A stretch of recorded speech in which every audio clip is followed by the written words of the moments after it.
tatanggalin na namin tong aming umbrella kasi nagkakadumi siya, tsaka diyan nasisira madali ang ang umbrella pag talagang ulan at init. So pag ganito talagang tag-ulan na, tinitiklop na namin yan, tinatabi na namin, and then ilalagay namin uli during summertime. So bago namin siya itabi, lalabhan muna siya ni Mister.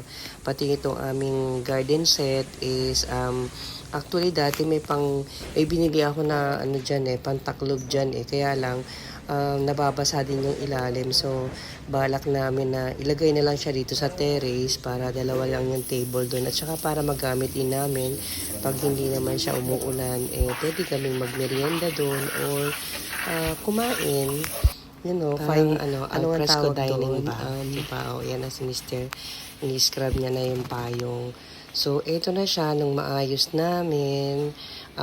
Inusod namin konti yung aming mga ibang gamit ito sa terrace, at ito dinilagay namin dito yung aming metal table. So at least pwede kami diyang magkape at magmerienda.